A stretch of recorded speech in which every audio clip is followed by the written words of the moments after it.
Et le message s'intitule « Vivre comme un fidèle instrument de Dieu ». Vivre comme un fidèle instrument de Dieu. Pasteur Mathieu nous a exhorté ce matin sur les dons de Dieu. Mais le don le plus absolu, le plus formidable, le premier des dons, c'est la vie. C'est le don de la vie. Et c'est vraiment la chose la plus importante qui nous ait été donnée. Et que bien souvent, on se pose la question de savoir ce que nous en faisons, comment nous vivons avec ce don qu'est la vie. Et au début de l'intitulé, il y a vivre. Et vivre vraiment, des fois je m'interroge sur la manière dont nous pouvons vivre, tous. Parce que combien de fois est-ce que nous avons entendu « Oui, laisse-moi vivre ». Laisse-moi vivre. C'est comme si je voulais t'empêcher de vivre. Je te dis quelque chose et tu me dis « Laisse-moi vivre ». Ou alors tu me dis « Ma vie m'appartient, je fais ce que je veux avec ». Mon frère, ma sœur, non. Non. Ta vie ne t'appartient pas et tu ne fais pas ce que tu veux avec. Parce que si tu dis ça, c'est que tu n'as pas encore compris quel est le but de ta vie. Même si le Seigneur t'a donné le boire, le manger, ok. Mais tu n'es pas là pour ça. Tu n'es pas là pour boire, tu n'es pas là pour respirer, tu n'es pas là pour manger. Et quand je te regarde vivre, je regarde ta vie, je me dis, mais est-ce que tu as seulement compris que là, ce que tu es en train de vivre, ce que tu es en train de faire, c'est juste le chemin qui te conduit directement à ta mort. Alors quand je t'invite à vivre, c'est que tu abandonnes tout ce qui te raccroche encore à ce qui est pour toi la certitude de la mauvaise adresse, puisque l'aiguillon de la mort, c'est le péché. Si tu ne renonces pas à ça, si tu ne renonces pas à tes mauvaises manières, et tu vas toujours dire, mais non, je vais prier ce soir, ça ira mieux. Mais prie, mais surtout, arrête de pécher. Parce que le rendez-vous qui t'a été donné, c'est pas celui-là. Ce n'est pas celui-là. Dieu est amour. Nous l'avons chanté. Nous l'adorons. Alors, celui qui est amour, qu'est-ce qu'il veut pour nous? Et nous allons prendre un premier verset qui est Deutéronome 30, verset 19 et verset 20. J'en prends aujourd'hui à témoin contre vous, le ciel et la terre. J'ai mis devant toi la vie et la mort, la bénédiction et la malédiction. Choisis la vie afin que tu vives, toi et ta postérité. C'est la suite qui est intéressante. Afin que tu choisis la vie pour aimer l'Éternel. Pour aimer l'Éternel, ton Dieu, pour obéir à sa voix et pour t'attacher à lui, car de cela dépendent ta vie et la prolongation de tes jours. C'est ainsi que tu pourras demeurer dans le pays que l'Éternel a juré de donner à tes pères, Abraham, Isaac et Jacob. Tu vis pour aimer l'Éternel. Tu es là pour vivre un amour avec l'Éternel. Tu es là pour lui obéir. Tu es là pour accéder à ses promesses. Dis ça à quelqu'un à côté de toi. Je suis là pour aimer l'Éternel. Je suis là pour aimer l'Éternel. Et Dieu qui est tellement bon, il a tout donné d'avance, Il t'a dit, mais je te donne même mon Fils unique, Jésus-Christ, je lui donne sa vie pour que toi tu puisses vivre, parce que tes péchés sont effacés. C'est ça, vivre. C'est prendre la conscience de ce que l'amour de Dieu a déjà produit dans ta vie et que tout ce que tu dois vivre est déjà préécrit. Et que ta part, c'est juste de l'aimer. Amen. Et de l'aimer fidèlement parce que lui, il est fidèle. Il est fidèle. Est-ce que tu sais ce que ça veut dire être fidèle? Vraiment. C'est-à-dire que la fidélité, c'est quelque chose qui est extraordinaire. C'est-à-dire que Dieu est le même hier, aujourd'hui et demain. Le même. Donc ce qu'il t'a dit, c'est la vérité. Et sa parole est une vérité. Donc c'est quoi la vérité? C'est la garantie. C'est une garantie. Et la garantie, c'est quoi? C'est le résultat. Le résultat est garanti. Est-ce que tu le crois? Tu es sûr? Pourtant, tu doutes de temps en temps, non? Quand les épreuves sont là, est-ce que tu dis, Seigneur, j'ai ta garantie et rien ne pourra m'arriver au nom de Jésus? Mais ça, c'est ce que tu dis. Et dans ton cœur, qu'est-ce qu'il y a? Qu'est-ce qu'il y a dans ton cœur? Et la parole de Dieu est extraordinaire. Josué 21. De toutes les bonnes paroles que l'Éternel avait dites à la maison d'Israël, aucune ne resta sans effet. Toutes s'accomplirent. Vous savez, c'est ça qui est extraordinaire. C'est que nous avons aujourd'hui accès à quelque chose que d'autres n'avaient pas avant. Nous avons la parole de Dieu. Nous avons les évangiles. Regarde, de la Genèse jusqu'à l'Apocalypse, si tu trouves une seule fois, vraiment une ligne, un verset où la parole de Dieu ne s'est pas accomplie. Une seule fois. Une seule fois. Jérémie 1, 12. L'Éternel me dit, tu as bien vu, car je veille sur ma parole pour l'exécuter. Toute la parole. Toute la parole. Mais la parole, ce n'est pas seulement les Écritures. C'est aussi tout ce que le Seigneur te donne, tout ce qu'il te révèle, tout ce qu'il te permet aujourd'hui, dans la communion que tu entretiens avec lui par le Saint-Esprit, tu as accès à ces révélations. C'est l'équivalent de la parole de Dieu. C'est pareil. Donc, aujourd'hui, mais tu as tout ce qu'il faut pour comprendre et pour avancer. Ou presque. Ou presque. Parce que sinon, nous serions tous là à être dans la destinée que le Seigneur a tracée pour nous. Et pourtant, les choses ne sont pas encore là où elles devraient. Mais en tout état de cause, garde bien à l'esprit que depuis le Jardin d'Éden, voilà, quand il a parlé à Adam concernant l'arbre de la connaissance, il dit, tu n'en mangeras pas, sinon tu mourras. Et qu'est-ce qui s'est passé? Mais il est mort. Spirituellement, ils sont morts. Et nous en portons le poids jusqu'à ce jour. Ils sont morts spirituellement. Quand, à cause du péché des hommes, il a parlé à Noé, il a dit, je vais engloutir la terre. Mais il l'a fait. Regardez les temps dans lesquels nous sommes et bénissons l'Éternel, que sa parole, Genèse 8, l'Éternel sentit une odeur agréable et l'Éternel dit en son cœur, je ne maudirai plus la terre à cause de l'homme parce que les pensées du cœur de l'homme sont mauvaises dès sa jeunesse et je ne frapperai plus tout ce qui est vivant comme je l'ai fait. Tant que la terre subsistera, les semailles et la moisson, le froid et la chaleur, l'été et l'hiver, le jour et la nuit ne cesseront pas. Bénissons l'Éternel parce que le comportement de l'homme aujourd'hui n'est pas mieux que ce qu'il était au temps de Noé, mais par la grâce, la parole de Dieu a dit qu'il n'engloutirait plus jamais la terre et que nous sommes là pour témoigner. Amen. Dieu est fidèle. Il est fidèle. Mais de la même façon, quand il voit qu'il y a dans le cœur de l'homme toutes ces réalités, croyez qu'il se réjouit? Non, il ne se réjouit pas. Il ne peut pas se réjouir. Mais sa parole l'engage. Sa parole l'engage. Exode 20. C'est ça qui est la parole de Dieu. Tu ne te prosterneras point devant elle et tu ne les serviras point. Vous savez, quand Moïse était monté pour faire ce dialogue avec le Seigneur et qu'il est revenu avec les tables de la loi, qu'est-ce qu'il faisait dans la vallée? Ils étaient en train de construire un veau d'or.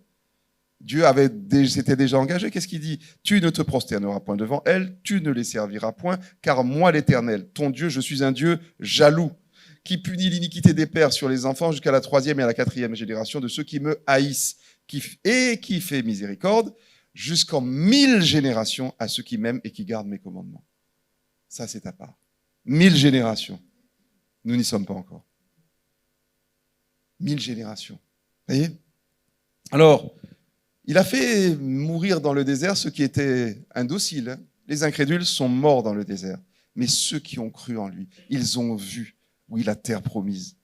C'est ça notre chemin de foi. Parce que rien ne peut se faire dans ce temps, comme dans les temps précédents, sans la foi.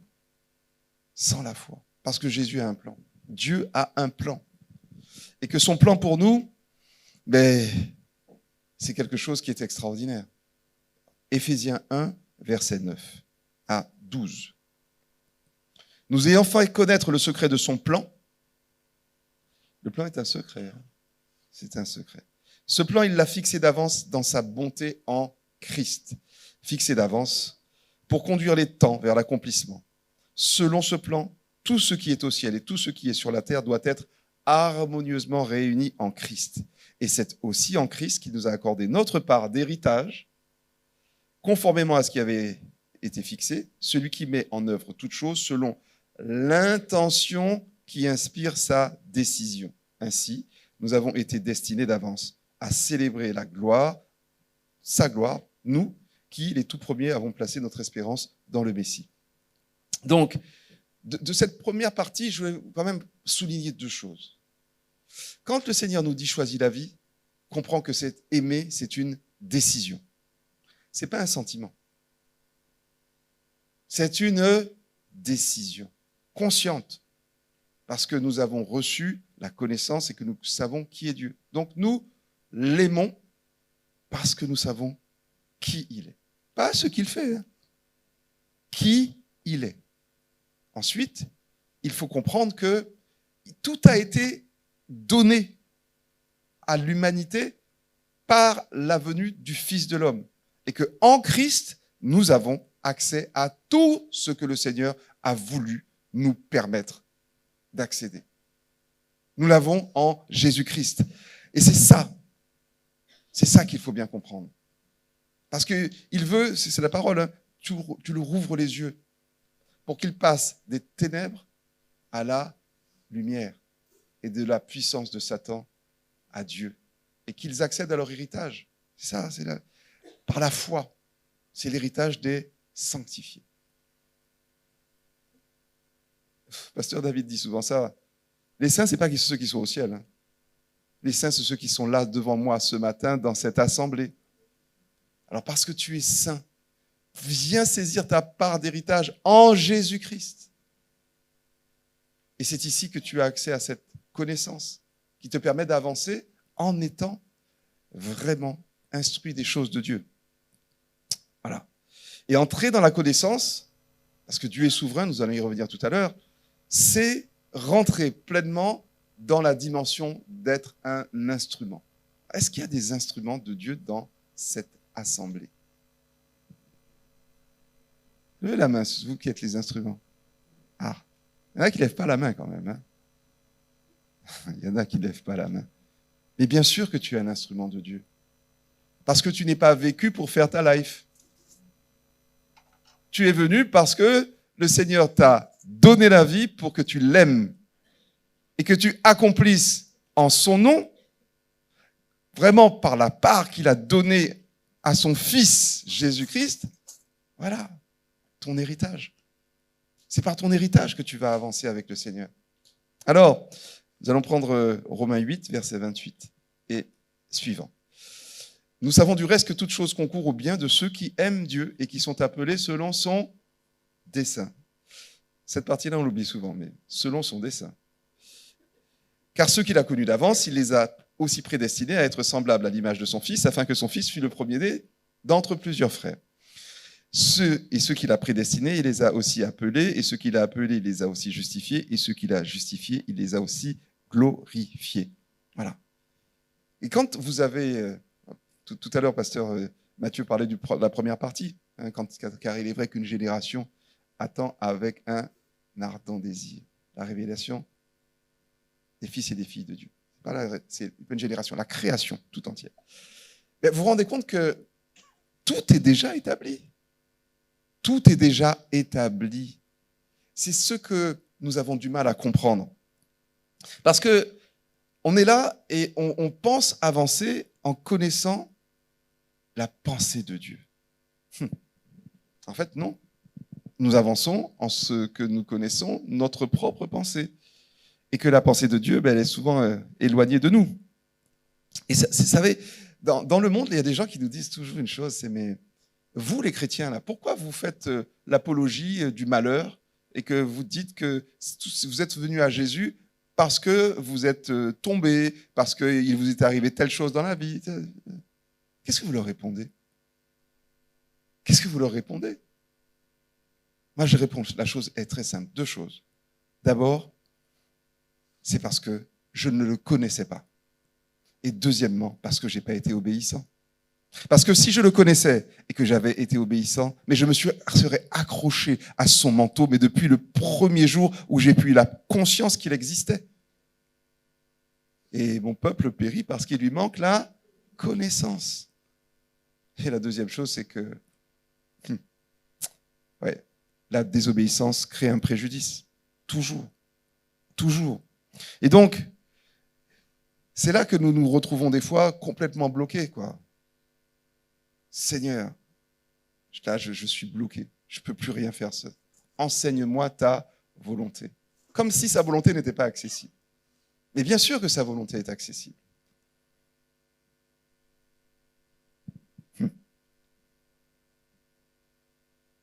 Ésaïe 55, verset 8. Car mes pensées ne sont pas vos pensées, et vos voix ne sont pas mes voix, dit l'Éternel. Autant les cieux sont élevés au-dessus de la terre, autant mes voix sont élevées au-dessus de vos voix, et mes pensées au-dessus de vos pensées.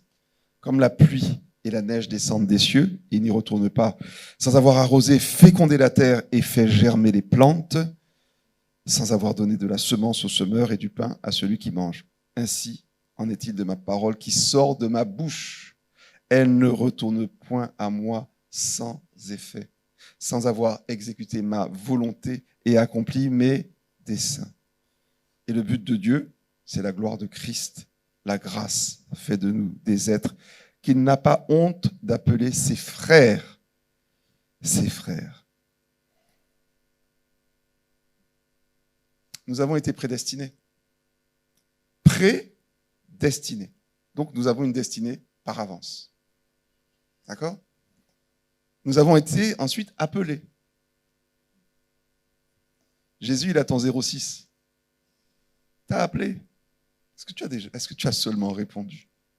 Est-ce que tu as peut-être vu un numéro que tu ne connais pas, mais tu n'as pas répondu. C'est Jésus qui t'appelle. Parce qu'il a besoin de toi. Toi, son instrument.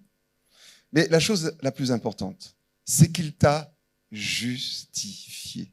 Est-ce que ça vous parle, ça? La justification. C'est-à-dire qu'il y a 2 temps dans nos vies. Enfin, au moins. Mais il y a celui où nous ne pouvons pas nous présenter devant Dieu parce que nous ne sommes pas dans la paix. Parce que nous savons que nous avons péché. Et que ce péché, nous le portons comme une croix, comme un fardeau. Qu'est-ce que le Seigneur nous dit? Dépose ton fardeau. Suis-moi. Et là, tu vas comprendre qu'il t'appelle à être dans cette nouvelle vie.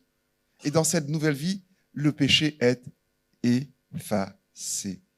Et donc, parce que tu as fait alliance avec lui, que tes péchés sont effacés, tu peux te présenter devant ton Père en étant dans la paix, parce que la grâce repose sur toi. Amen. Et quand tu viens devant ton Père, dans le secret de ta chambre, et que tu veux te présenter devant son trône de gloire, la grâce doit être dans ton cœur. Il n'y a pas de doute. Il n'y a pas de choses qui te retiennent encore parce que tu sais que tu avances par la foi. Que la foi opère en toi. Et ensuite, il nous a glorifiés. L'homme et la femme sont la gloire de Dieu. Est-ce que, quand tu avances, où que tu sois, dans la rue, dans ton travail, dans un supermarché, je ne sais pas, est-ce que les autres voient en toi la gloire de Dieu? Est-ce que cette lumière qui est attachée à ceux qui sont sanctifiés, elle est visible, avant même que tu n'ouvres la bouche? Il y en a qui voient ça en toi. Ils le voient. Et c'est par cela que tu vas pouvoir demain, eux-mêmes, parce que tu vas vraiment leur tendre ces cordages d'amour, les emmener avec toi sur le même chemin que celui qui t'a permis d'être sauvé. Amen.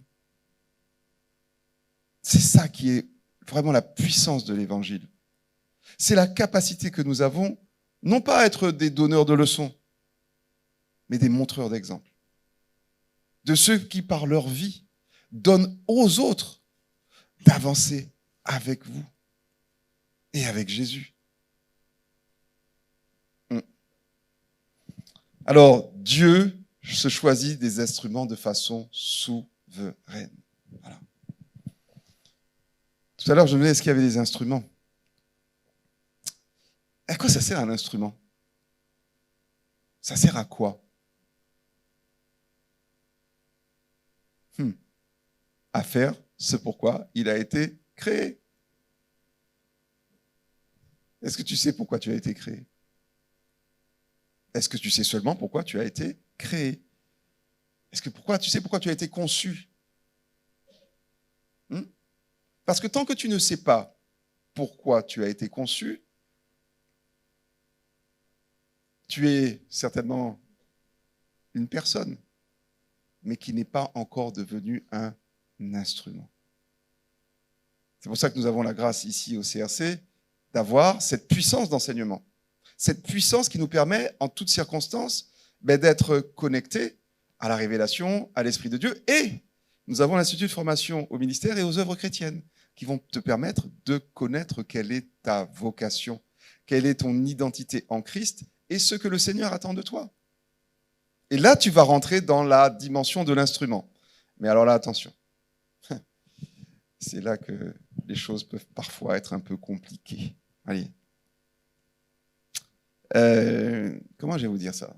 Tiens, voilà, nous avons ici un instrument. C'est un piano. D'accord? Et nous avons un pianiste, notre diacre Dimitri. Est-ce que vous entendez le son du piano? Vous entendez le son du piano? Ben non. Et pourtant, le piano, il est là. Donc, ça veut dire que l'instrument, il ne sert à rien si il n'y a pas quelqu'un qui l'utilise. Aïe. Tu peux nous faire 2 notes, s'il te plaît?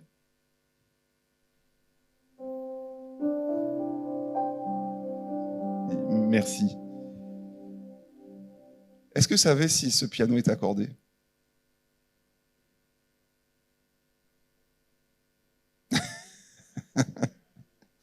Je bois un coup pour ça.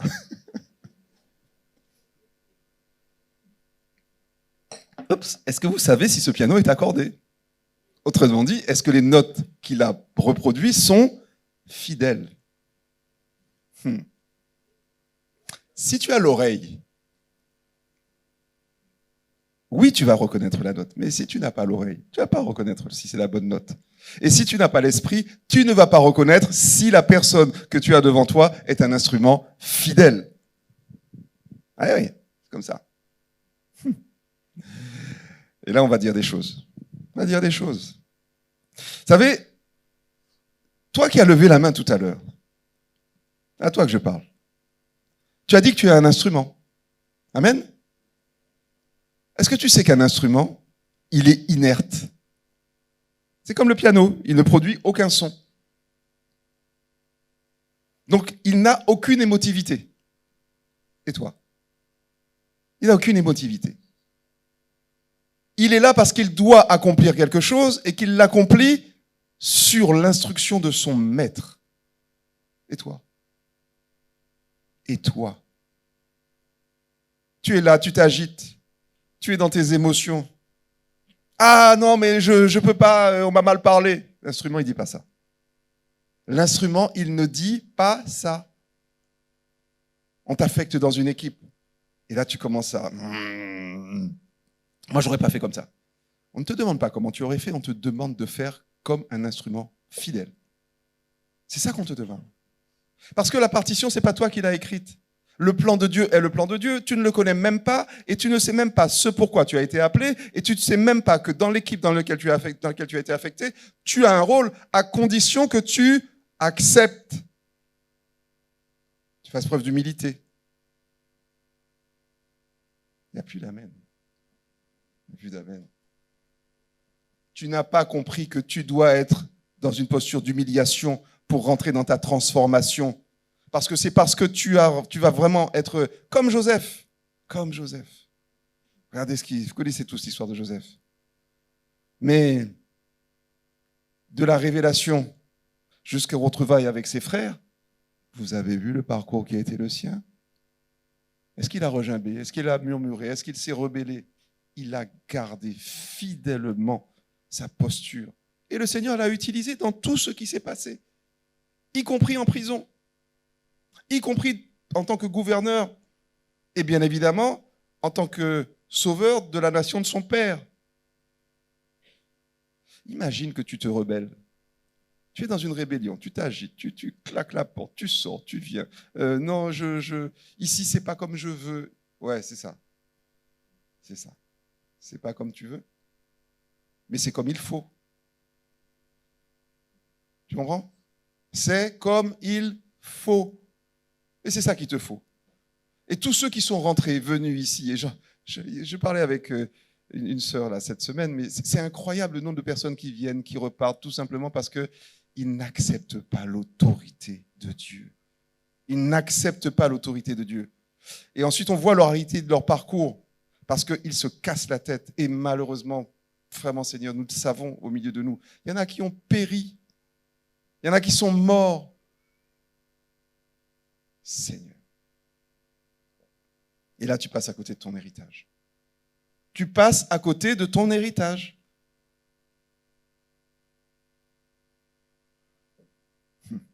Oui, le temps presse. Mais le temps presse. Et vraiment, je vous le dis, hein, c'est quelque chose qui doit nous interpeller, le temps dans lequel nous sommes. Parce qu'il ne peut plus y avoir de perte de temps. Il ne peut plus y avoir de négligence. Il ne peut plus avoir d'ego. L'orgueil, c'est ce qu'il faut faire taire au milieu de nous. La chair, toi qui m'écoutes aussi, fais taire ta chair. Parce que où que tu sois, si c'est ta chair qui te mène, tu sais déjà ce qui va se passer. Tu sais déjà ce qui va se passer.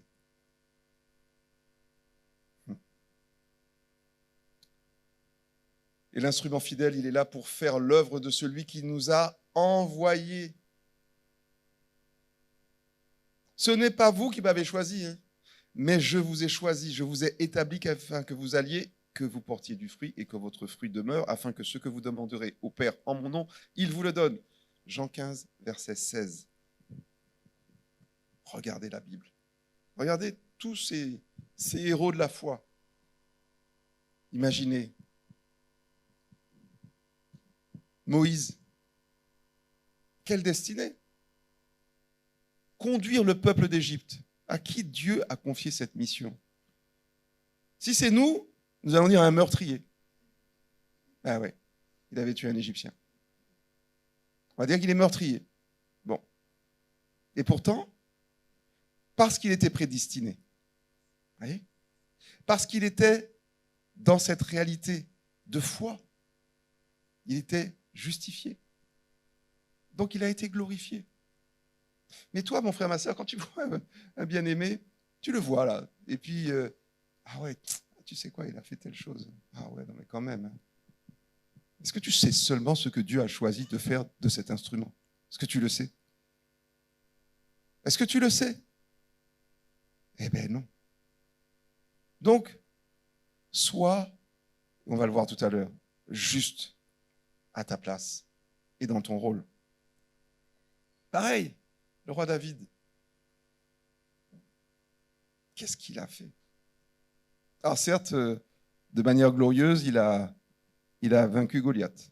Ok. C'est vraiment un vaillant guerrier, puissant. Il a péché. Beaucoup péché. L'adultère.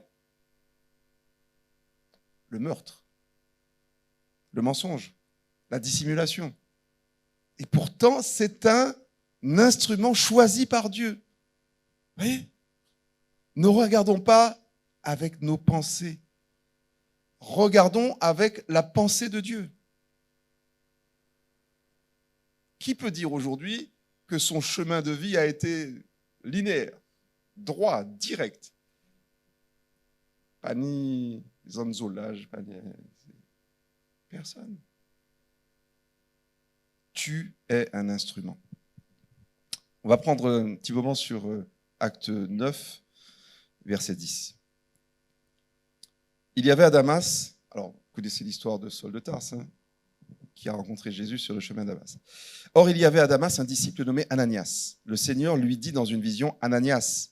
Et il répondit, me voici, Seigneur. Et le Seigneur lui dit, lève-toi dans la rue qu'on appelle la droite et cherche dans la maison de Juda un homme Saul de Tarse. Alors en hébreu on dit Shaul, mais bon. Car il prie et il a vu en vision un homme du nom d'Ananias qui entrait et qui imposait les mains afin qu'il recouvrât la vue. Ananias répondit, Seigneur, j'ai appris de plusieurs personnes tous les maux que cet homme a fait à tes saints dans Jérusalem. Et il a ici des pouvoirs de la part des principaux sacrificateurs pour lier ceux qui invoquent ton nom. Mais le Seigneur lui dit, va, car cet homme est un instrument que j'ai choisi pour porter mon nom devant les nations, devant les rois et devant les fils d'Israël. Et je lui montrerai tout ce qu'il doit souffrir pour mon nom. Ananias sortit et lorsqu'il fut arrivé dans la maison, il imposa les mains à Saül en disant, je vous ai dit tout à l'heure que ça se prononce Shaul. Mais bon, si vous voulez, c'est Saul. Oui, c'est ça. Nous étions quelques-uns à être en Israël, non? Notre guide s'appelait Saul. Voilà. Et j'ai entendu qu'on l'appelait Shaul, mais c'est pas grave.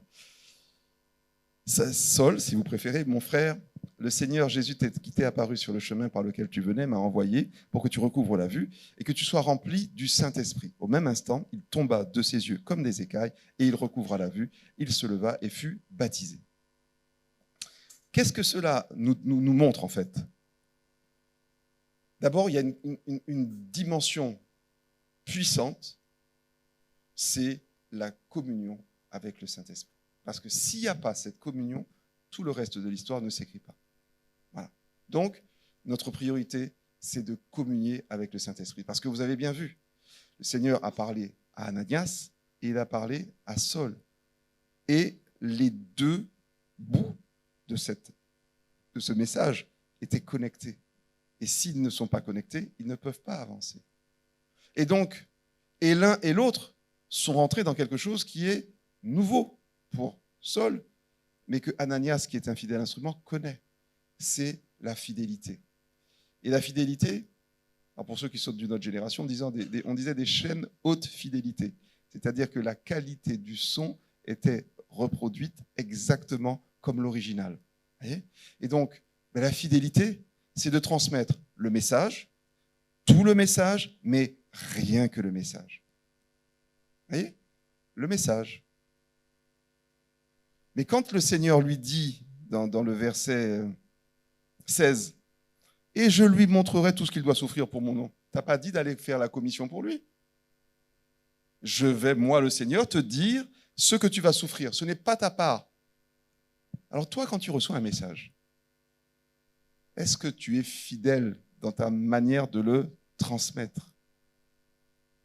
Est-ce que tu ne vas pas rajouter ta petite cuillère quand ce n'est pas ta louche ou ta coudée?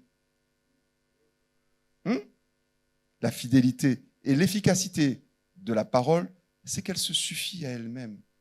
Ce n'est pas la peine d'aller en rajouter. La parole se suffit à elle-même. Alors qu'il faut la saisir. Quand tu reçois ce message, il faut que tu le saisisses. Alors, bien évidemment, si ta bande passante est occupée par Netflix, Amazon ou je ne sais pas quoi, c'est compliqué pour ta vie. Mais surtout pour la vie de l'autre. Quand tu t'occupes à des choses qui ne sont pas celles du royaume, tu vas passer à côté et le royaume, il va manquer d'un maillon essentiel dans cette chaîne. D'accord? Ensuite, il faut comprendre le message. Alors, quant à ça, nous qui sommes amenés à recevoir des bien-aimés, waouh! Comme on dit souvent, on prend un 6 pour un 9. Et comprendre le message de Dieu, c'est quelque chose de très particulier. Donc, prends du temps pour te rapprocher d'un serviteur, d'une servante, pour que lorsque tu reçois un message, tu puisses vraiment t'assurer d'abord qu'il vient de Dieu, parce que les esprits de Python, ça fonctionne bien. Et deuxièmement, que tu vas bien avancer dans la bonne direction. Parce qu'il n'y a rien de pire, que l'automédication. Vous savez c'est quoi? C'est que tu vas t'ausculter, tu vas déterminer quels sont tes symptômes, tu vas déterminer quel est le bon médicament et tu vas te l'administrer. Eh bien, bien. Eh bien, bien.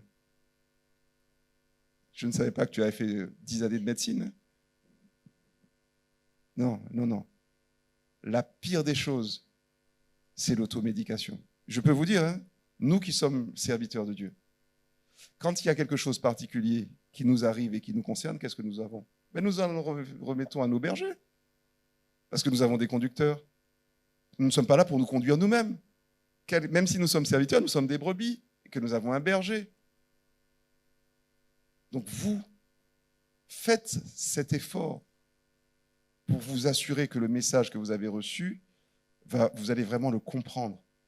Parce que si vous ne le saisissez pas, si vous ne le comprenez pas, vous n'allez pas pouvoir le mettre en œuvre. Donc vous ne serez pas un instrument fidèle. Et donc, il y a toujours une chose qui est importante, avec l'esprit, c'est la promptitude, c'est le côté instantané des choses. Parce que ce que tu accomplis par l'esprit, quand c'est vraiment l'esprit qui t'a donné un message, mais tu le vois tout de suite s'accomplir et se réaliser. C'est comme une délivrance. Tu pries pour quelqu'un, tu imposes les mains, boum, ça tombe. C'est la puissance de Dieu. On va prendre un autre verset, Lamentation 3, versets 37 et 38. Qui dira qu'une chose arrive sans que le Seigneur l'ait ordonné? N'est-ce pas de la volonté du Très-Haut que viennent les maux et les biens? Vous savez, dans nos vies, souvent, et j'entends ça tellement régulièrement, et je pense que mes compagnons, là aussi, dans le Seigneur, mais souvent, la première chose que beaucoup de brebis font quand il leur arrive quelque chose, c'est qu'ils pensent au diable. Et on pensait au diable. Il m'est arrivé telle chose, c'est le diable. Mais tu es chrétien, tu es chrétienne, ou tu es dans le monde? Quand une chose arrive, est-ce que tu penses que le Seigneur peut ne pas l'avoir ordonné sur ta vie? Qu'il s'agisse de maux, qu'il s'agisse de biens. Parce que rien ne va t'arriver si le Seigneur, c'est pas sa volonté, ou tout du moins qu'il l'aura permis. Et toujours, il poursuit un but. Pose-toi la question. Pose-toi la question. Parce que finalement, qu'est-ce qu'il veut? Que nous soyons patients, que nous soyons persévérants, que nous marchions par la foi et que nous soyons dépendants de lui. C'est ça la finalité de l'humiliation. La finalité, c'est que nous ne puissions rien faire sans lui. Je vous laisse revenir à Jean 1. Tout a été fait par la parole de Dieu. Tout a été fait par la parole de Dieu. Et donc, les choses que vous souffrez font partie de votre transformation pour que vous rentriez dans la dimension de l'instrument fidèle que le Seigneur attend. Et il t'attend. Des fois depuis longtemps. Luc 22, versets 31 et 32. Ce passage est très intéressant.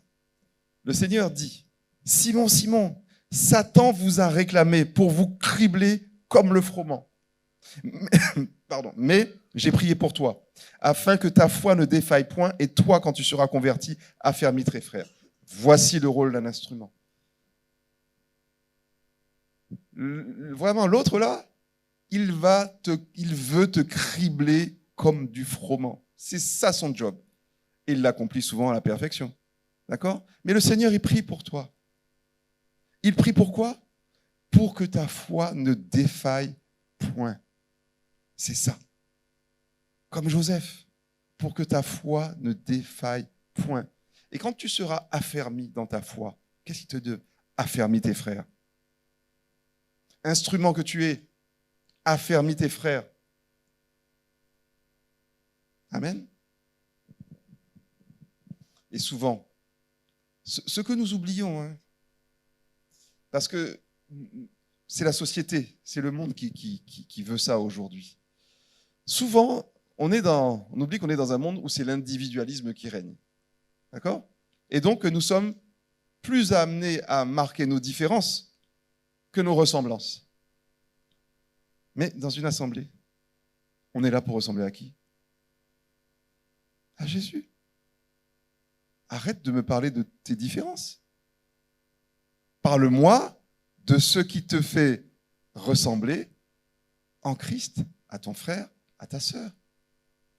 Arrête de me parler, moi je suis comme si, le Seigneur m'a fait comme ça. Le Seigneur t'a fait à sa ressemblance. Comme ton frère, comme ta sœur. Alors accepte de rentrer dans cette identité en Christ. Et tu verras que ta vie va commencer à changer et que l'assemblée va changer. Parce qu'on n'est pas là pour faire valoir nos différences. On est là pour faire valoir l'identité de Christ en nous. Amen. Ah, les amens sont petits là. Aïe, aïe, aïe. Est-ce que nous sommes capables de dire, je reconnais, comme Job, je reconnais que tout est possible pour toi et que rien ne peut s'opposer à tes projets, parlant de notre Dieu. Je reconnais que tout est possible pour toi et que rien ne peut s'opposer à tes projets. Pas même moi, parce que je suis un instrument fidèle. Je ne suis pas là pour m'opposer au plan de Dieu. Voilà. Et c'est le temps de la moisson. Nous avons eu un programme formidable là pendant 3 semaines. Beaucoup d'entre vous y étaient. Mais ce qui est très clairement apparu, c'est que c'est le temps de la moisson. Que la moisson est mûre et que le Seigneur a juste besoin d'instruments. Il a besoin d'ouvriers. Voilà. C'est ça. Ézéchiel 22, 30.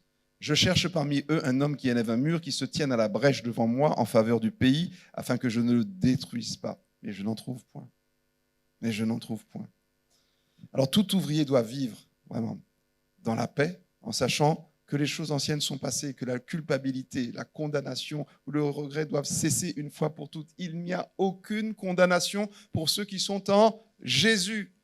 Il n'y a pas de condamnation. C'est pour ça qu'il faut que tu te lèves, que tu rentres dans ce qui est attendu par le Seigneur, que tu deviennes cet instrument. Alors, tu as reçu un appel. Peut-être même que tu es un élu ou une élue, ce que je te souhaite. Alors rentre dans l'obéissance. Obéis. Rentre dans la persévérance. Et surtout, dans l'abandon de soi. Parce qu'un instrument n'a pas d'ego, n'a pas d'orgueil. Il sait pourquoi il a été conçu et il sait ce qu'il a à accomplir. Il attend la main de son maître pour pouvoir exécuter sa volonté.